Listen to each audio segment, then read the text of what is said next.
मनुष्य को किसी भी दिशा में पहले अपने उद्देश्य को स्थिर करना चाहिए, फिर उद्देश्य के अनुसार काम करना चाहिए। जैसे हम चलते हैं, चलने का उद्देश्य क्या है? अगर चलने का उद्देश्य घूमना है तो जहां जगह मिले साफ सुथरी उस तरफ चलते रहना उद्देश्य की सफलता है। लेकिन हमारा उद्देश्य अगर इलाहाबाद के चौक में पहुंचना है तो हम कोई सुनसान या साफ जगह में घूमते रह जाएं तो चौक में नहीं पहुंच सकते। चौक में पहुंचना अगर उद्देश्य है तो रास्ता में चाहे कीचड़ हो, चाहे कचरा हो, चाहे भीड़ हो, हमें उस तरफ चलना चाहिए जिस तरफ चलने से चौक में पहुंचा जा सके। उद्देश्य की स्थिरता न होने से समय और शक्ति ये दोनों नष्ट हो जाते हैं और आदमी को सफलता नहीं मिलती। खाने का उद्देश्य क्या है? खाने का उद्देश्य है जठराग्नि का बुझ जाना।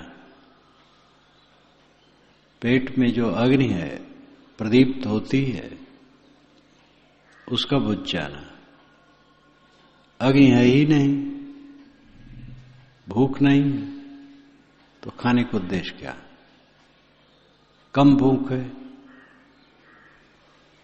तो कम भूख में न खाया जाए, अथवा जैसे भूख है उसी ढंग से थोड़ा खाया जाए, तब तो ठीक है। कम भूख है, नहीं भूख है, लेकिन व्यंजन अच्छा बना है इसलिए खा रहे हैं, तो इसमें तकलीफ के सिवा और कुछ नहीं। व्यवहार का काम करना है। अब व्यवहार के काम में हम अपने मन को खूब डुबा दें और उसी को रात दिन सोचते रहें तो इससे तकलीफ बढ़ेगी। मन में उसी के अध्यास मजबूत होंगे और वही बात नाचती रहेगी दिमाग में। व्यवहार का काम जो करना है उसके लिए निर्णय कर लेना चाहिए। निर्णय करके स्थिर विचार कर लेना चाहिए और जब समय आए तब काम करना चाहिए। बारंबार उसी को सोचते रहें, जपते रहें, उसी की चर्चा करते रहें तो उससे काम तो होने वाला नहीं है। मन में एक खुराफात और आदमी शांति से दूर रहेगा। हानि लाभ संसार में होते हैं क्योंकि सब कुछ परिवर्तनशील है। उसमें सामंजस्य बैठाना मनुष्य का काम है। योग्यता, क्षमता, समय के अनुसार क्या काम किया जा सकता है इस पर विचार ले और वैसा काम करे, समाधान होगा। अपनी क्षमता हमें देखना है, दूसरे की क्षमता नहीं। कोई बहुत पैसा वाला है, बड़ा बड़ा काम करता है, अब उस बात को सोच करके अपने दिमाग को खराब करना ठीक नहीं। बड़ा काम, छोटा काम दोनों अंत में शून्य हो जाते हैं। बड़े बड़े ऐश्वर्य, बड़ी बड़ी उपलब्धियां, छोटी उपलब्धियां, अंत में दोनों बराबर हो जाती हैं। इसलिए तुलना के चक्कर में न पड़ना चाहिए, वर्तमान देखना चाहिए। भोजन करना, भोजन खाना उद्देश्य नहीं है, जठराग्नि को बुझाना उद्देश्य है। जठराग्नि बुझ गई, भोजन बंद कर देना चाहिए। लेकिन रुचिकर भोजन है और लाते जा रहे हैं, उद्देश्य के विपरीत हो गया। माया क्या है? प्रलोभन माया है। माया लोग अंते मान करके भटक रहे हैं। श्री विशाल साहब ने कहा, माया मानी कहूं अंते, भटक रहे सब लोग। माया को अलग मान करके भटक रहे हैं। भगवान की माया हमें नचा रही है। भगवान की माया नहीं नचा रही, अपनी माया नचा रही। प्रलोभन है माया और कुछ नहीं। जो मन का प्रलोभन है, मोह है, वही माया है। और उसको परखना चाहिए, उसको जीतना चाहिए। इस पर ख्याल ही नहीं, भगवान की माया नचा रही है। बिला वजह की बात, और बिला वजह की यह बात शास्त्रों में लिखा है। बड़े बड़े पंडित महात्मा कह रहे हैं, क्योंकि वो भी शास्त्र के चक्कर में। तू कहता कागज की लिखी, मैं कहता आँखिन की देखी। मैं कहता सुरझावन हारी, तुम राख्यो और झाई रे। मेरा तेरा मनुआ कैसे एक हुई रे। हजारी प्रसाद द्विवेदी भी कबीर नाम की थीसिस में इस शब्द को पूरा लिखे हैं और काफी भावनाओं को उन्होंने उकेरा है। कबीर कहते हैं, भाई मैं सुलझा रहा हूं, तुम उलझा रहे हो। कागज में लिखी तुम रट रहे हो, और मैं आंखें देखी बात कर रहा हूं। आंखें देखे का मतलब है अनुभव। किताब खाली पढ़ते हैं और किताब पढ़ करके रट रहे हैं। किताब में अच्छी बातें भी हैं और व्यर्थ बातें भी हैं और गलत बातें भी हैं। अच्छी बातें हैं, सही बातें हैं, न्याय की बातें हैं, निर्णय की बातें हैं,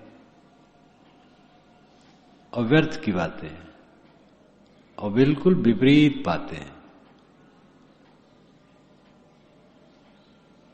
किसी प्राणी के गला को रेत करके उसको छटपटवाने से जब वो छटपटाए तब ईश्वर और देवता खुश होते हैं।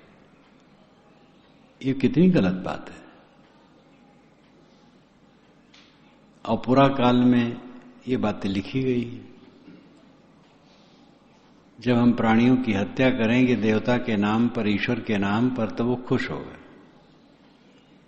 बिल्कुल झूठी बात है, उल्टी बात, अहितकर है, अज्ञानपूर्ण है।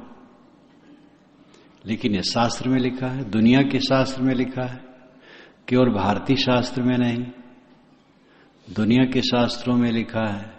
अंधे युग की बात, प्राणी को पीड़ा दे करके प्राणी का कल्याण, ये दूसरे प्राणी को पीड़ा देंगे तो हम अपना कल्याण करेंगे। ईश्वर की माया न चाहती है।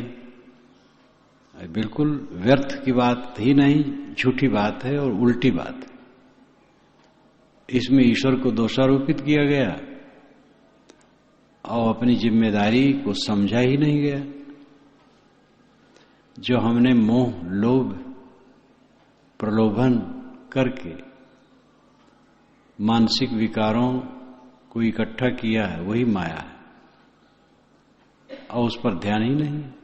ईश्वर की माया हमें नचा रही है। गलत स्वभाव को, इंद्रिय लंपटता को प्रकृतिगत मान लेते हैं लोग। एक सज्जन मिलने आए, मैंने कहा ये गलत आदत है, छोड़ दो। कई गलत आदत क्या है, तो प्रकृति है। अब प्रकृति और गलत आदत का बड़ा फर्क पड़ता है। भूख प्राकृतिक है, स्वाभाविक है। तंबाकू खाने की आदत से परेशानी है, ये आदत है, ये प्राकृतिक नहीं है।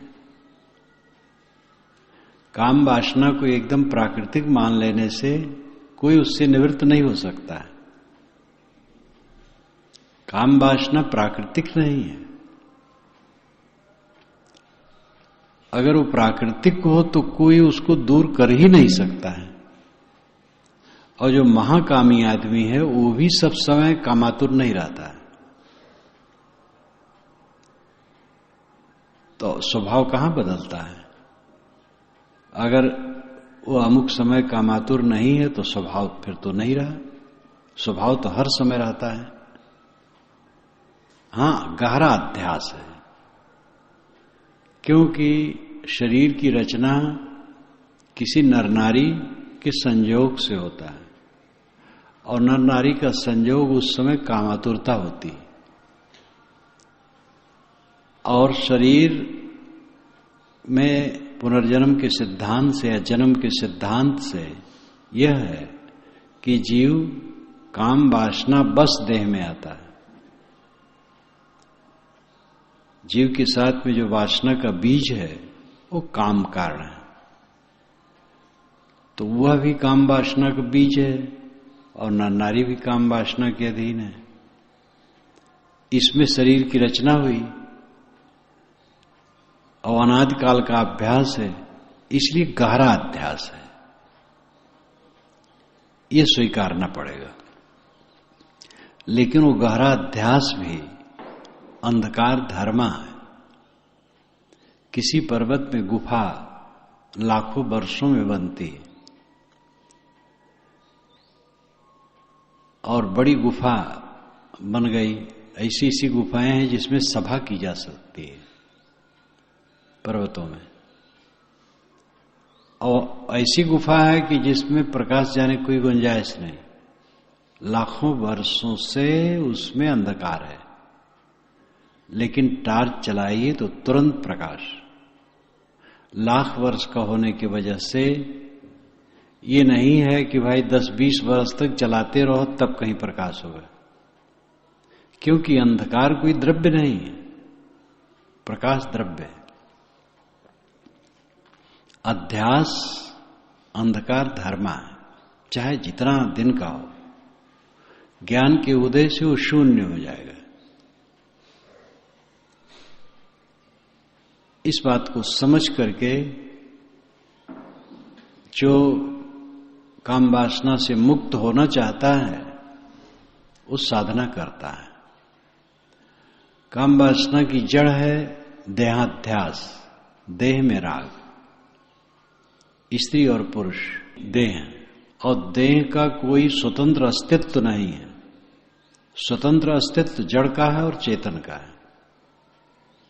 चेतन आत्मा है, वो स्वतंत्र है। मिट्टी पानी आग हवा ये जड़ द्रव्य है, ये स्वतंत्र है। ये ऑक्सीजन हाइड्रोजन नाइट्रोजन वैज्ञानिक भाषा में कहें, वो भी 100 से अधिक तत्व कह देने के बाद तब ठोस तरल वायव्य अतिवायव्य में विभाजित करते हैं। और फिर उनका वैज्ञानिकों का अध्ययन दूसरे ढंग का होता है। उसमें रासायनिक अध्ययन है और अनेक विधि से अध्ययन है, कई प्रयोग हैं। जहां तक आत्मज्ञान के साधक का जो निर्णय है वो विचार प्रधान है, और विचार करके जड़ से चेतन को अलग समझने की प्रक्रिया है। तो 100 से अधिक तत्व वैज्ञानिकों के द्वारा माने जाने के बाद भी ठोस तरल वायव्य अतिवायव्य ये चार में वो विभाजित करते हैं। हम लोग मिट्टी पानी आग हवा कहते हैं। आकाश शून्य है, आकाश कोई द्रव्य नहीं। तो जड़ तत्व का अस्तित्व है और उनके साक्षी चेतन का अस्तित्व है। जड़ चेतन तो दोनों अस्तित्व वाले हैं। शरीर का क्या अस्तित्व है? शरीर तो एक योग है और बिखर जाएगा। श्री विशाल साहब ने कहा है, कहीं को देखत कहीं को परसत बिना पदार्थ काया है। काया कोई पदार्थ नहीं है, काया एक योग है। किसको देख रहे हो, किसका स्पर्श कर रहे हो? क्या सुख मानत तुम इसमें हो? तुम क्या इसमें सुख मान रहे हो? हाड़ चमका ढांचा है। विवेक करके देखो, शरीर की वास्तविकता को जो देख लेगा वो शरीर में आसक्त नहीं होगा। आसक्त नहीं होगा, काम वासना नहीं होगी। आसक्ति से काम वासना उत्पन्न होती है। अब आसक्ति अविद्या से उत्पन्न होती है। अविद्या का अर्थ है विपरीत बुद्धि। अनित्य सुच दुखानात्म नित्य सुच सुखात्म ख्यातिर्विद्या, ये पतंजल महाराज ने कहा। अनित्य अपवित्र जड़ और दुख रूप शरीर में नित्य पवित्र आत्मबुद्धि और सुख बुद्धि अविद्या। शरीर जड़ है, अनात्म, इसको आत्मा मानना, मैं हूं, मेरा है। शरीर दुख में है, इसको सुख में मानना। शरीर गंदा है, इसको रमणीय मानना। शरीर क्षणभंगुर है, इसको स्थिर मानना। ये अविद्या है। शरीर के प्रति चिपकाहट अविद्या। अविद्या के कारण से राग उत्पन्न होता है। राग से वासना उत्पन्न होती है। अविद्या के निवृत्त होने के बाद राग समाप्त हो जाता है। राग समाप्त होने पर वासना रहती ही नहीं। वासना प्राकृतिक है तो कभी मिट नहीं सकती है और मिट जाती है बिल्कुल। इसलिए मनोवैज्ञानिकों का जो अध्ययन है ये अधूरा है। इसके विषय में वो साधक होते नहीं है। भूख, प्यास, नींद, काम, ये चारों को प्राकृतिक मान लेते हैं, स्वाभाविक। भूख, प्यास, नींद स्वाभाविक है। कोई प्राणी बिना खाए नहीं रह सकता है। और नींद लेना पड़ेगा, लेकिन वो काम भोग उसका स्वाभाविक हो ऐसी बात नहीं। वो अध्यासकृत है। जानवरों में है, संयमित है, लेकिन ऋतु काल पर उनमें उदय होगा। और वहां विवेक न होने से उसका शमन नहीं है। मनुष्य शरीर में विवेक है और उसका शमन है। काम वासना, एक काम वासना में पड़ करके सारा उपद्रव है। इसी के पीछे सारी दुख की श्रृंखला जुड़ जाती है। इसलिए मनुष्य को चाहिए इस पर संयम करे। गृहस्थ को भी संयम करना चाहिए। अपने को उसमें उलझा उलझा करके छीण करना अनुचित है, क्योंकि उसमें आध्यात्मिक शक्ति नष्ट होगी। जड़ विषय के अध्यास वासनाएं पुष्ट होगी, उद्वेग बढ़ेगा, अशांति बढ़ेगी, मलिनता बढ़ेगी, चित्त कीचड़ में डूबा रहेगा। स्वच्छ आत्मस्थित कैसे हो सकती है? तो जीवन जीने का फल है निर्मल स्थित, प्रशांत स्थित। इस उद्देश्य को समझ करके सारे काम करना चाहिए। जैसे उदाहरण दिया कि भोजन करना उद्देश्य नहीं है, और भोजन करते समय जेब में खट्टा मीठा चरफरा लगा तो आनंद आया, ये उद्देश्य नहीं है। इस उद्देश्य में भटक करके ही तो सब लोग पेट को खराब करते हैं, और पेट को खराब कर देने के बाद स्वास्थ्य खराब, मन खराब, और विचार के गड़बड़ से और मन खराब। अच्छा जीवन जीने के लिए बहुत चीज की जरूरत नहीं है, बहुत कीमती वस्तु की जरूरत नहीं। ये महाभ्रम कि दूध हो, घी हो, मलाई हो, दही हो, मेवे हो, तब स्वास्थ्य बढ़िया रहता है, महाभ्रम है, महाझूठ है। जल्दी पचने वाला सादा भोजन हो और कड़ी भूख लगने पर संतुलित रूप में खाया जाए। भोजन करते समय कितना डट लिए, ये महानाड़ीपन है। भोजन का जो अगला समय है उस समय कड़ी भूख लगे, ये ख्याल रखना चाहिए।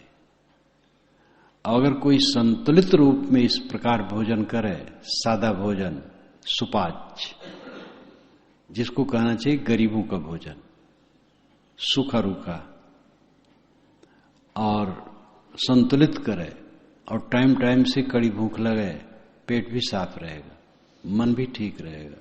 मन ठीक करने के लिए और विचार भी चाहिए, स्वास्थ्य अच्छा रहेगा। खाने का उद्देश्य यही है, स्वास्थ्य ठीक रहे, जीवन यात्रा चले।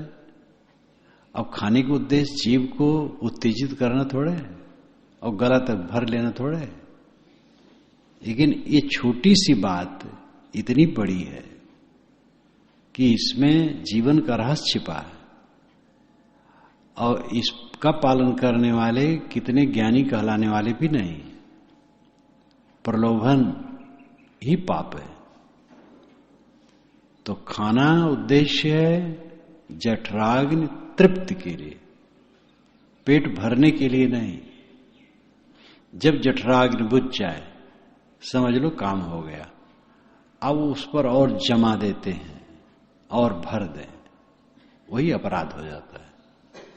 उद्देश्य अलगे रह गए, उद्देश्य स्थिर नहीं है। खाना है, स्वादिली चीज है और चार और खाओ। एक सज्जन ने कहा मैं खाता हूं कहीं भोज में और चटनी मिल गई तो 4 पूड़ी और 4 पूड़ी को और कहे। खैर खुराक में तो अंतर होता है, कोई मेहनत कश आदमी है। एक जगह भोज में था तो 2-3 बार पूड़ी चल पड़ी थी, ब्रह्मभोज की बात कहता हूं। तो अंतिम था, एक आया परोसने वाला, पूड़ी पूड़ी पूड़ी, कहा 8 पूड़ी दे दो। ये सही घटना है, 8 पूड़ी ले ली। अब ये क्या है, तृष्णा, इसे दुख के सिवा और क्या है। तो खाने का उद्देश्य बस स्वादिला है, जमाते जाओ, ये नहीं। जठराग्नि बुझ जाए, बस जठराग्नि बुझ जाने के बाद बंद। फिर देखो अगले समय में भूख बढ़िया लगेगी और उस समय भी सावधान रहो। देखो बढ़िया, सब पेट साफ और शरीर हल्का, सब ठीक रहेगा।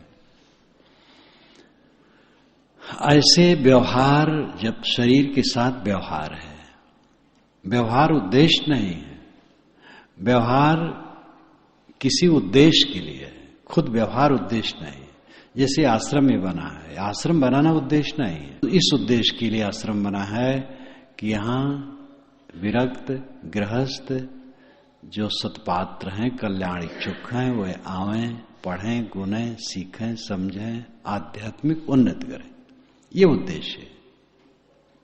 ये उद्देश्य नहीं है कि मकान बन जाए और फिर बढ़िया बढ़िया बन जाए, ये सब उद्देश्य नहीं है। इसी प्रकार हर जगह उद्देश्य की स्थिरता को समझना चाहिए और उद्देश्य के अनुसार काम करना चाहिए। मन की शांति जीवन का परम उद्देश्य है। दुखी न होना परम उद्देश्य है। कभी भी दुखी न होना है परम उद्देश्य। सब समय आनंद आनंद आनंद, ये परम उद्देश्य है। और ये उद्देश्य तब सफल होगा जब व्यवहार को विचार करके, स्थिर करके व्यवहार का काम कर लिया करो। व्यवहार में अपने मन को डुबाओ ना, उसको जपो ना। निर्णय कर लिए, समय आया कदम उठाए, काम किए, बस। जपनी व्यवहार नहीं है, जपनी परमार्थ है। आत्मस्तित्व, निर्मलता, समाधि, ध्यान, निष्काम स्थिति में स्थिर होना, ये जपनी है, स्मरणीय है, मननीय है। शरीर और शरीर के ऐश्वर्य स्मरणीय नहीं है, मृत्यु स्मरणीय है। मृत्यु के स्मरण से मन में शांति आएगी। शरीर इतना सुंदर है, आंखें इतनी बड़ी बड़ी है, दांत पंक्ति इतनी बड़ी सुंदर है, मोछ मड़ोड़ता हूं तो वाह क्या पूछना है, दोनों तरफ भाले की तरह रहता है। ये उद्देश्य नहीं है। ये तो पता नहीं सड़वड़ करके जल वड़ करके पता नहीं कहां जाएगा आजकल में। तो व्यवहार को उद्देश्य मान लेना, देह प्रपंच को उद्देश्य मान लेना बड़ा उल्टा हो जाता है। उद्देश्य छोटे छोटे होते, अलग अलग होते। हर जैसे खाने का उद्देश्य जठराग्नि का बुझना, बस उतना ही उद्देश्य है। ऐसे अब यहां हम सब बैठे हैं, सत्संग ध्यान का उद्देश्य, बैठे रहना उद्देश्य नहीं। अब सत्संग ध्यान खत्म है फिर सब बैठे रहें तो गलत हो गया। बैठना उद्देश्य नहीं है। जिस उद्देश्य से बैठे हो काम हो गया, फिर उठ पड़े, फिर और काम है, वो करना उद्देश्य है। इसलिए हर जगह अपने उद्देश्य को स्थिर करना चाहिए, उद्देश्य के अनुसार काम करना चाहिए। और सब काम, जीवन की सारी गतिविधियों का उद्देश्य केवल एक है, गहरी शांति में जीना। गहरी शांति में हम जीते हैं तो सब कुछ उपलब्ध हो रहा।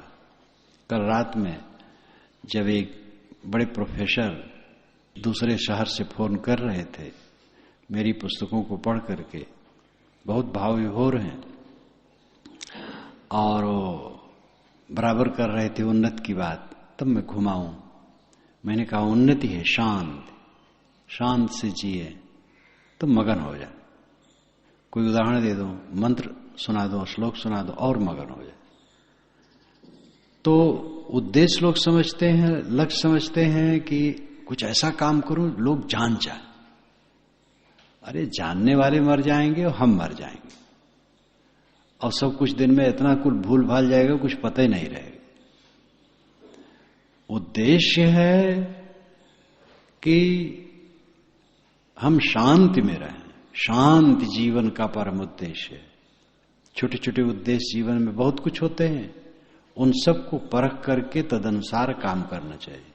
और सब गतिविधियों का उद्देश्य है जीवन में गहरी शांति, और इसके लिए ऐश्वर्य की जरूरत नहीं है। बस सूखा रूखा कुछ खाने की जरूरत है, कुछ कपड़े की जरूरत है, सोने की जगह की जरूरत है, और विनम्र होकर के रहने की जरूरत है। और ये विधा जो नहीं अपनाएगा, अहंकार, कामना, तृष्णा, ये हो जाए, वो हो जाए, हमें लोग इतना जान लें, ऐसा हो जाए। अनादिकाल से जीव बहता है विषय वासना में, आज भी बहता रहेगा। इसलिए अपने उद्देश्य को समझ करके तदनुसार सबको आचरण करना चाहिए।